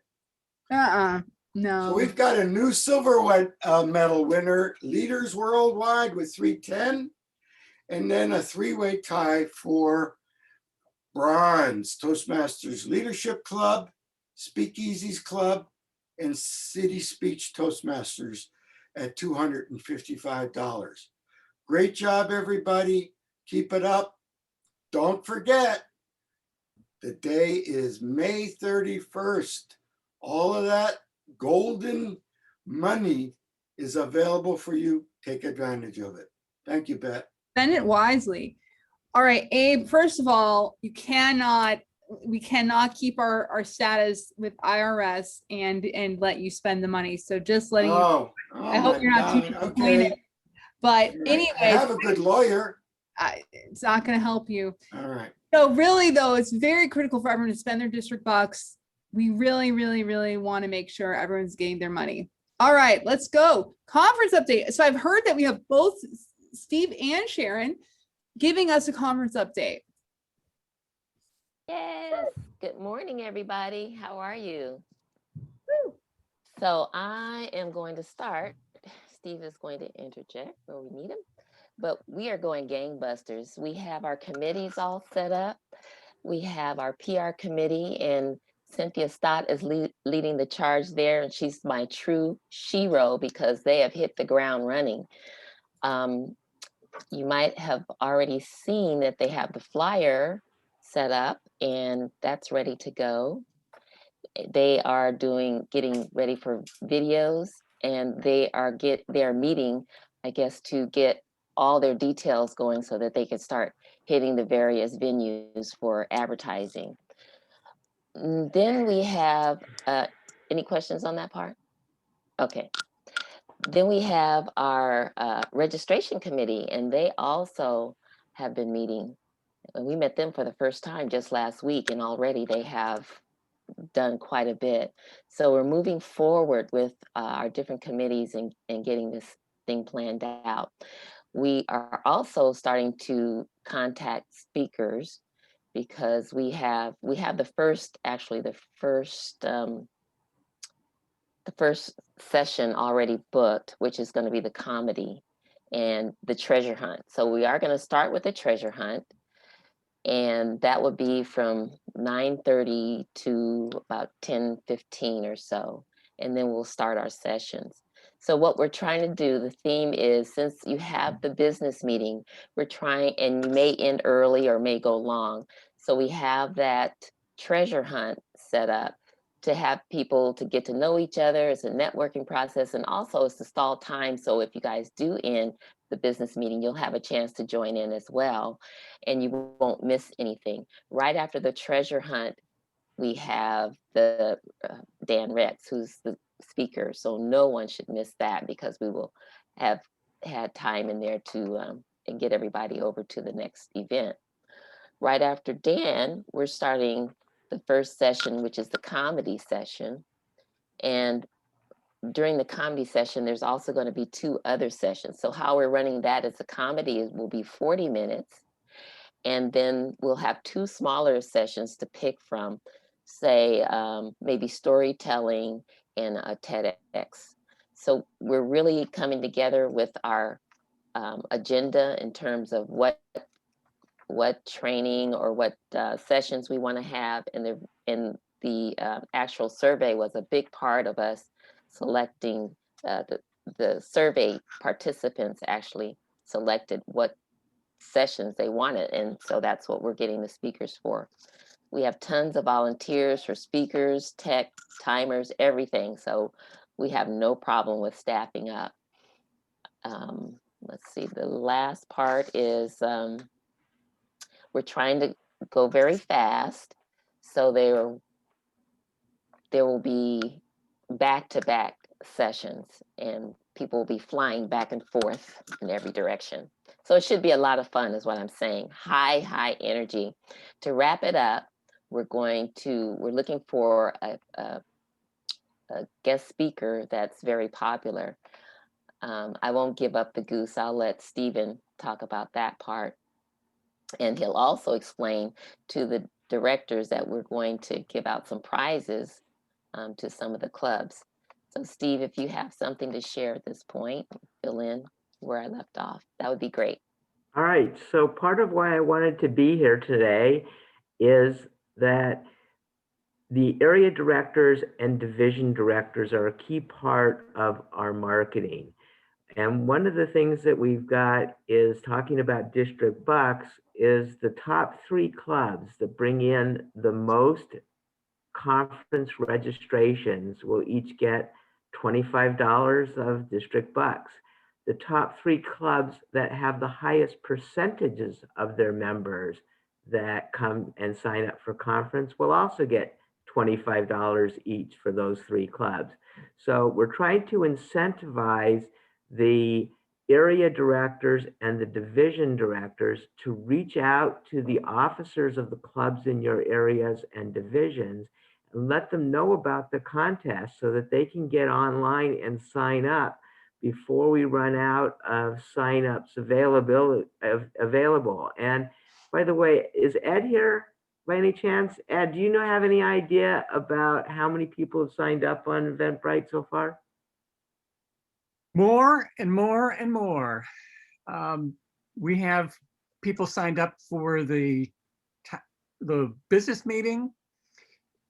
Up until very recently, the business meeting had more people signed up than the conference, but we're in the neighborhood of 35 people in each of our 3 important things: town hall, business meeting, and of course conference. Okay, and we've already it's happening. People are signing up. It's changing by the minute. So we've only been live for a few days and we've already got to 35. And the publicity just started on April 1st. So, the fact that we've got 35 in 2 days is pretty good, but we're looking for a celebrity speaker. If anybody knows somebody that we can reach out to, I've already got some feelers out there. Bet if you can send me a division letterhead, because some of the things I got to send on an official invite on division letterhead, I would appreciate it. But we're looking for someone that will come at 1 o'clock to hold people at the conference till the end. That's going to be a celebrity, well-known speaker, and a second draw. And so that's one of the things that we're looking for right now. And if you didn't fill out the survey or know someone in your clubs that didn't fill out the survey that want to present, the way the presentations are going to go on the 40-minute sessions, there'll be at least 3 speakers. On the 20-minute sessions, there'll be at least 2 co-host speakers. And so this meeting is going to move quickly, because with 20 minutes and a couple minutes to go in and out of the meetings, you're really talking about 18 minutes. So they're short presentations that will move fast, that will be exciting, that will be fun. We will not have Zoom fatigue at this conference. Yay, no Zoom fatigue. Okay, I have a really important question. I just want to let everyone know, because we did have to do a vote today, we are going to go over a little bit. So just be aware of your own situation. If you need to drop off exactly at 11, that's fine. But I think all the conversations we had are critical. So I just want to say it's really important. But I have a very important question, and then maybe we can go to Kate. Why are we charging for this conference? Like, what the heck? Can you guys explain How does that work? I may be playing devil's advocate here. So one of the things that we can't give out any money for speakers or anything like that, but we can give out gifts. And so part of the money is for gifts, part of the money is for marketing. So I just outlined $150. It's going to marketing to the clubs to get their members to sign up and register for conference. And so we've got expenses like gifts, we've got expenses like postage and some flyers, because we're not just doing electronics. And so there are expenses that are incurred in the conference. We don't know how many people are going to actually sign up. We're hoping between 300 and 500, depending on the second speaker. If we get a really well-known draw, I'm going to be talking to our tech people about whether we can go over 500. But the issue is that there are expenses in terms of marketing and in terms of gifts for those people that are presenters. Okay. Can you guys talk to me about skin in the game? Like, why is it important to have a small, even if it's $5 payment? How does that influence the psychology of people showing up? Sure.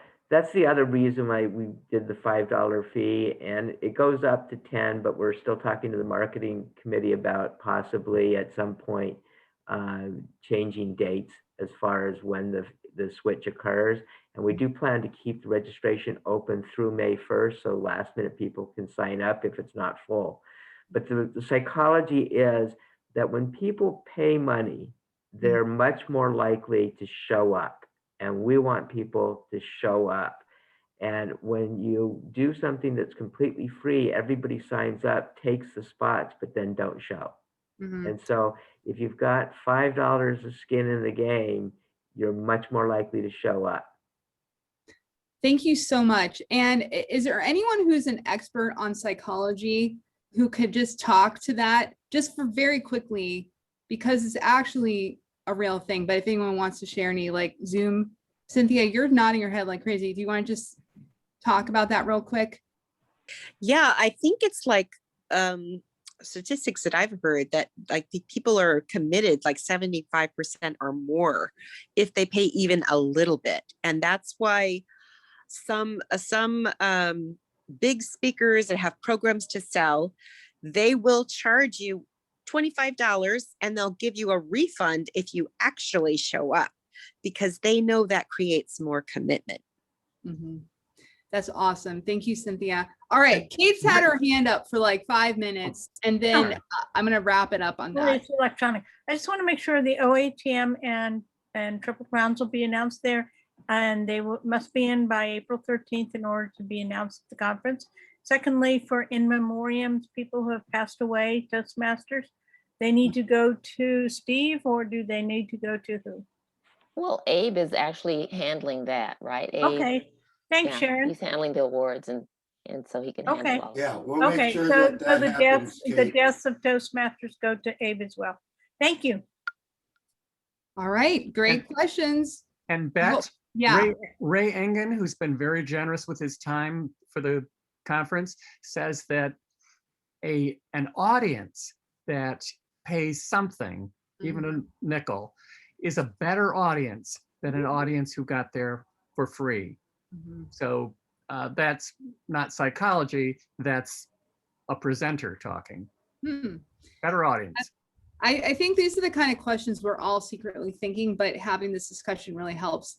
All right, I'm going to have to close this part of the session down because we are running out of time, which, you know, it's just too much fun around here. Thanks, Steve and Sharon. Great job. I'm really excited about this conference.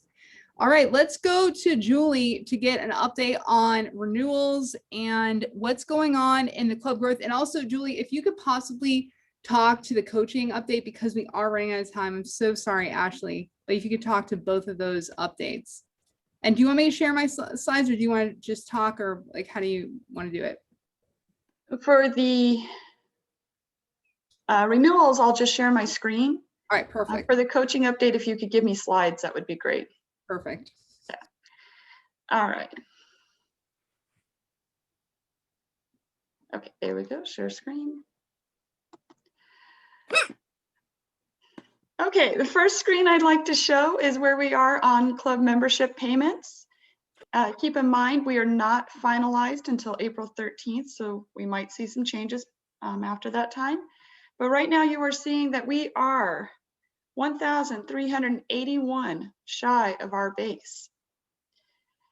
Now, as Bet said at the beginning, not everything is about the final results. Some of it is about the journey to get there, but I do want to show you something that you probably don't look at very often. As a matter of fact, I'm going to say a lot of you don't look at this at all, but we do at our weekly meetings. You've seen this screen because it is the easy shortcut to get to District 57 by clicking here. I just wanted to show you a little something just because I think it's important that you understand and aren't too discouraged by the numbers. Region 1, this is the percentage of growth for the regions. And I want you to notice something. We have lost the least amount of members for our region. We are at the lowest percentage lost. So we've actually done a very good job in regards to recruiting new members and keeping members. So even though our number here looks a little discouraging, there's other districts that are looking at a much larger loss. So this is actually represents a good thing. And that being said, once again, we are just 1,381 shy of our base. We do still have until June 30th for us to hit our base for our district to become distinguished. Now, because we've hit our deadline for renewals for April, does that mean that your members can't still renew? Nope, they can still renew. Please keep on them to get those dues in. We may have missed the renewal deadline, but that's okay. They can regain access to base camp and pick up where they left off. All right, I'm gonna try to keep this very short and sweet. So I'm gonna stop the share on the renewals. If Bet would like to pick up with these slides, I will speak to those and we'll try to get through that very quickly so we can get everybody on their way. All right, favorite slide here, successful coaching, yay! Sunrise Business Leaders, Coach Carrie Keegan. Congratulations, your club is now distinguished. Toast to Berkeley had 2 coaches here. Jasper Visser and Drew Call. I hope I'm pronouncing those names right. If I'm not, please forgive me. But you are now select distinguished. Yay! And power speakers, Kevin Thornton, distinguished. Yay! All right. So I'm going to let everybody kind of take a peek at this. I'm not going to read through the entire thing, but this is where we are in regards to our coaches and in regards to the clubs that have coaches. I want to congratulate every coach because even if your club does not make it to the distinguished right now, I'll bet you they're better off than they were when you took over. And that's always a good feeling. And you still have time. You still have time to get there. So I did a coaching stint and my club did not make it to distinguished. However, they survived and that would not have happened had I not stepped in and gave them some guidance. Now, as far as our goal of June 30th with our time to act, we want to know, we want you to brief your successor on the status of your weak clubs. We want to have possible coaches lined up. And we want to talk up the councils. For active coaches, we need to know about what's going on in the area reports. We want to have everything highlighted there. We want to know your successes and your next steps. Coaching has just been it was a wonderful opportunity for me to participate in. I believe it fully helped me become a better club growth director because I knew what to look for in in regards to those clubs. And you know what? It helps you in your career as well. So I think I've said this before, club coaching is a step up in every aspect of your life. It helps you out in so many different ways. So make sure that you share that for the successful coaches. Start lining up your successors, start giving them the opportunities that you got. For those clubs that are still struggling, coaches that are still with the struggling clubs, you still have time, and you still have time to get your successors lined up. And you can do this for 2 years. So you may be your own successor if you haven't made it by June 30th. And now I'd like to give one more screen, sorry. It's okay, Julie. We're running out of time. Yes. And so I just want to say, we don't have, our next deck is actually going to be on the date of, what am I trying to say? It's going to be the business meeting. So that is a big deal. It's going to be the business meeting. And so we're really going to have just the business meeting next. So the next time I see you all will be at 8 a.m. on the 1st of May. And these months are just flying by. Ed, are we ready with the breakout rooms? By the way, I just wanted to double check on that. And while you're, validating those things. So I just want to say that in the next month, really focus on the incentives, getting your area visits in. We have this new incentive from TI besides our own incentive. So you will get swag if you get your area visits in the first 10. So this is an opportunity for everybody to win. And the other thing is just reach out to clubs, build those relationships. Remember, it's not a numbers game, just as Julie reminded us. It's about building relationships, building a positive learning environment. And so just focus on that, the relationships, making sure everyone is learning, growing. I've been working on the humorous path, and let me tell you, it is a challenge to be funny. And I want to be funny by May 1st. Okay. This is my goal. And Ed, are we good with the breakout rooms now? I'm just killing some time here. So, Kill another few seconds. okay.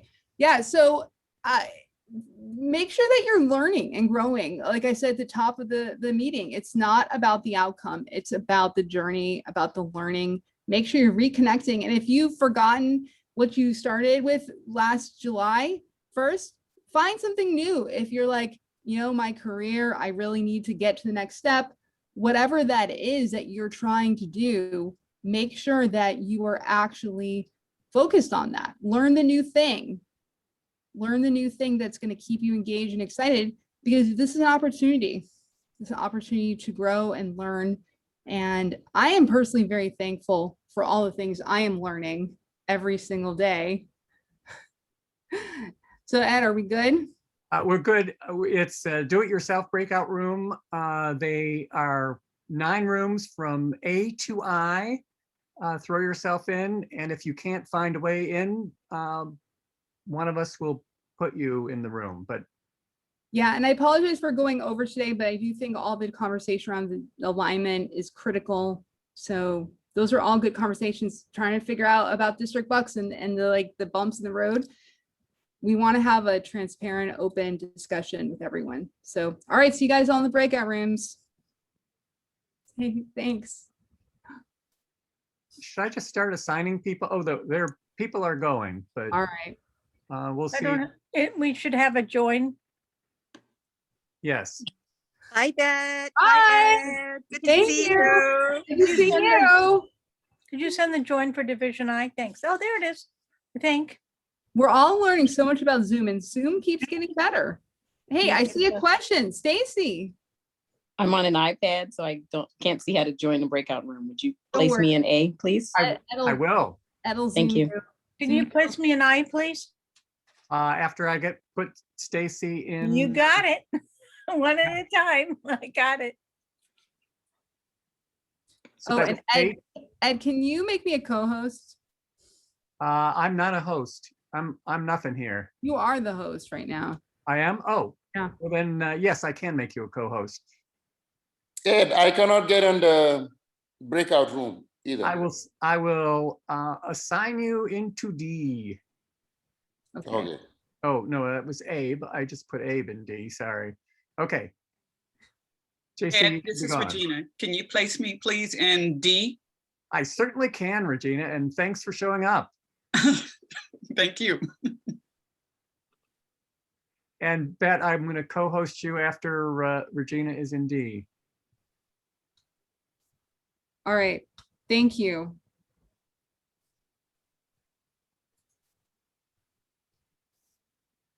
Can you stop? Actually, can you